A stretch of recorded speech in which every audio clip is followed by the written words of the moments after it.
What's going on, my reefing fam? March here, Fragbox TV, and today's episode, I got to give you an update on Dylan's Fusion 20 here in the store, because this thing is just on fire!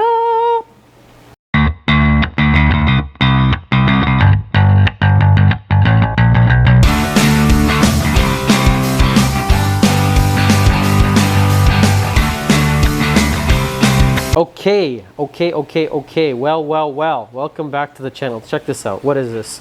This is Dylan's Fusion 20. Why do we call it Dylan's Fusion 20? Because the guy, the gentleman, the man, the legend that works here at the store, Senor Dylan, if you know him, he's our resident coral surgeon. If you've ever bought a coral frag from us here at Fragbox, chances are 9 out of 10 frags here in this system, Dylan has cut them in the basement on our little frag station we have down there. He does most of the coral fragging here, and he is very skilled with the bandsaw. So that guy's name is Dylan, if you know who he is. Anyways, that's my sidetrack of the day. This is his Fusion 20. So everyone that works here gets their own aquarium to take care of in the store and kind of show off their style of reef keeping and their skill, and just to kind of have a project and something to be responsible for. So that one's mine over there. That's what we call the display tank. Matt just got this new JBJ over here. He's revamping, kind of sharing with Jonathan right now. Our fresh blood in the store. What up, JC? This is Dylan's. And this one over here is Tia. She's got the Fluval Evo 13.5 that we can't do enough videos about. If you go back and watch any of the other videos, like 20% of them are just showcasing this really cool Nano reef tank. But today's video is going to be about Dylan's because it's just on fire. Everything's doing great. He's kind of changed his approach. If you've seen the last video, this used to be a torch garden all throughout here. So that's the Euphilia glabarensis, if you want the Latin name. He's kind of changed it up because they weren't doing terribly well. They would do good for like a month or two and then slowly close up and perish. And I think it just wasn't the spot. And it's good that I think it looks great now that he's changed it up. Well, actually, there's the question of the day. What do you think? How does the tank look?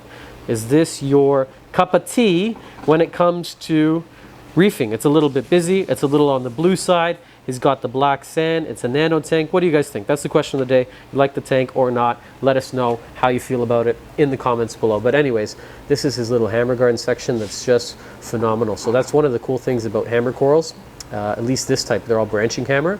So I think that's called Euphilia, not Ancora, Divisa maybe? No, that's frog spawn. It's escaping me right now, the Latin name. But anyways, they all play nicely with one another. Usually as long as the skeleton's not touching, but you can see the tentacles sweep all past each other.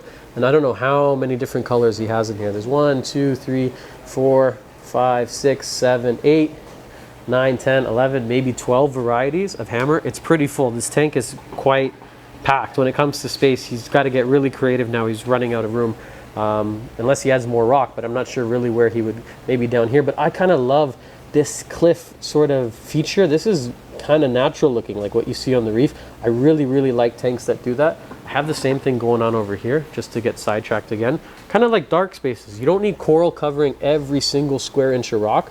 So you see how it's kind of empty in there? It looks natural to me. And I got the same thing going on over in this tank right over here on the bottom right portion of that. So I really like what he's done with that. Maybe it's just the way I keep reef tanks. I'm sort of partial to that style. And I also love the acans. One of my favorite LPS corals of all time, hands down. Yeah, that's it, acan. This is probably tied with pipe organ, but I think it's reclassified as a soft coral. Anyways, they look really good.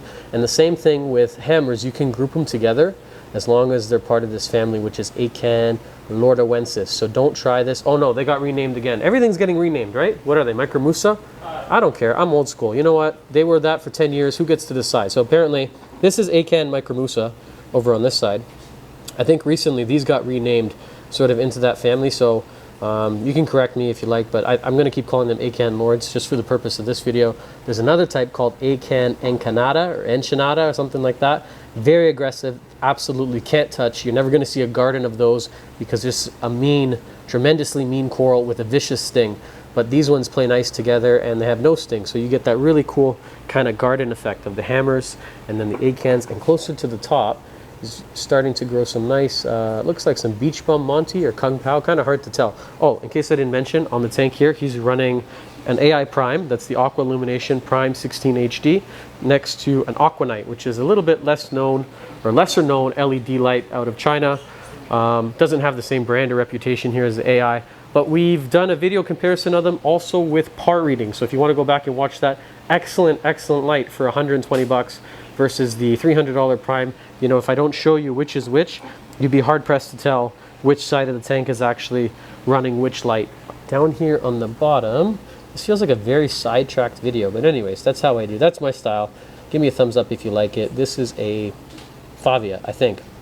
We call it Crocodile Hunter, and it is just loving life. This is probably the puffiest Favia we have here in the store. That's a really good sign. The tentacles are jumping out. It almost looks like an acan, and it's got tentacles. It's always hungry. It's looking to feed. In the back there, he's got some Recordia, some Montipora confusa, and he's kind of turned this frag rack, I'm not sure how I feel about it, into a Zoa. I think what's he trying to do with this frag rack, Matt? Exactly what you're saying. Yeah, he's trying to turn the frag rack into like a floating Zoa rock, but they don't seem to really like it. You see how they're separating and pulling away from the rock? Zoas, when they're happy, will grow in tight clumps, kind of like down over here, his King Midas. He's been messing with the light. Yeah, okay, that could be it. Yeah, so maybe he's messing with the light, but you see how tightly clumped they are? Minus the little aptasia that's sticking out, pissing them off. That's a good sign. When Zoas start to pull away like that and grow long in between each other, it's not always the best sign. It could be too much light too. They're getting stressed out. Over here, he's got some of this cool cristata torch, which is the micro torch that we find in Tonga. It's really unusual. Some stellata, some bird's nest. This is mostly hardcore. I think this is a shortcake up here. It's kind of hard to see with the blue light, but the hardcore is doing really well. Look at all the little growth coming off this frag, and that's under, again, this quite inexpensive little LED light. He's growing hard coral like it's nobody's business. He goes back into the acans. I wish he was here for this video. Maybe I should have done this Saturday when he's back at work, but anyways, we can critique it without him here. This is just puffier and happier than life. Yellow, gold, green, blue, serious color going on. This is a cool piece. This is called a Pokeroo, which is a Leptastria. It's really neat. It's fuzzy and it's encrusting, and I don't know what he's going to do, because if unchecked, this thing will just completely take over this entire rock. It doesn't really have a sting per se, but there's no stopping it once it's happy. You can see it's butt up against this branching Cyphastria, which I wish would branch more, because it's really neat. When it does that, it'll actually grow off of the rock, unlike most Cyphastrias, which are strictly encrusting.